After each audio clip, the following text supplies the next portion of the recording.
C'est la convention par laquelle une personne physique s'engage à mettre son activité à disposition d'une autre personne, sous la subordination de laquelle elle se place, moyennant une rémunération.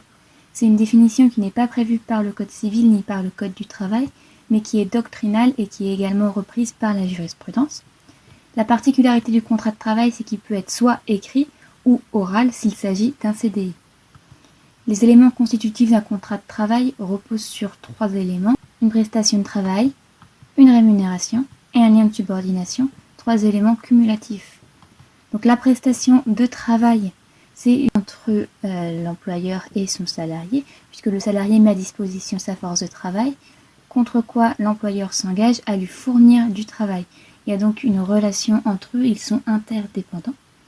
La rémunération, c'est ce qui est prévu par l'article L3221-3 du Code du travail, comme les salaires et traitements ordinaires, ainsi que les avantages et accessoires payés en nature ou en espèces en raison de l'emploi.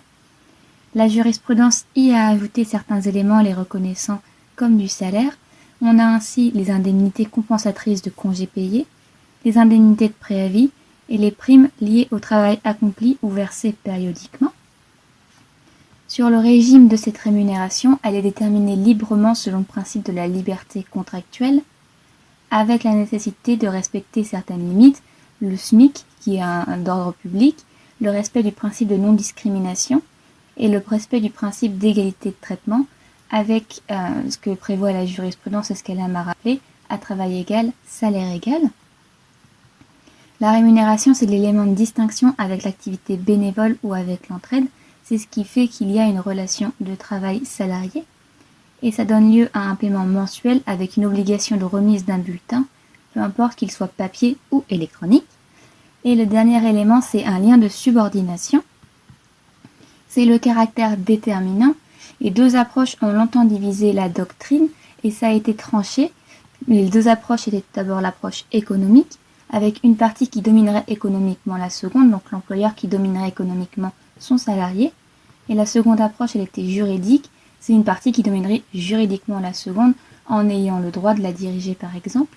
Et c'est le choix qui a été fait par la jurisprudence avec l'arrêt Bardou de 1931.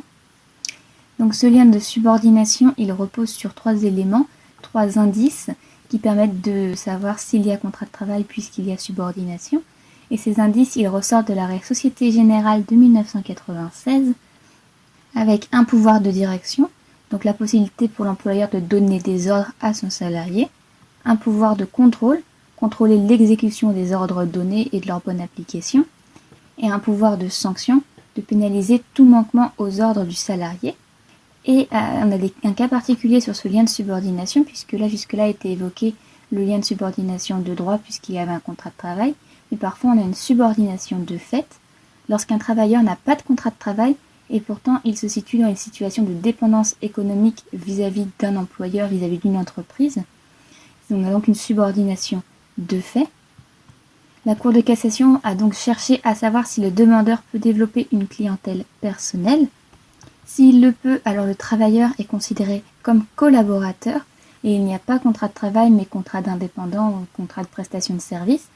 Et s'il ne le peut pas, alors le travailleur est considéré comme salarié et il pourra demander la requalification de son contrat. S'il ne le peut pas, alors le travailleur est salarié et il pourra demander au Conseil des prud'hommes de requalifier ses relations de travail en contrat de travail et ainsi obtenir une sorte de réparation de son préjudice à ne pas avoir été considéré comme salarié en obtenant le paiement des 3 dernières années de salaire, les cotisations sociales sur ces 3 dernières années et une indemnité de licenciement sans cause réelle et sérieuse s'il a été mis fin au contrat entre qu'il y ait l'employeur à cette personne qui était finalement faussement indépendante. Et ce qui s'est passé dans les arrêts Uber et l'arrêt Take It Easy, où ces travailleurs ont demandé la requalification de leur contrat en contrat de travail.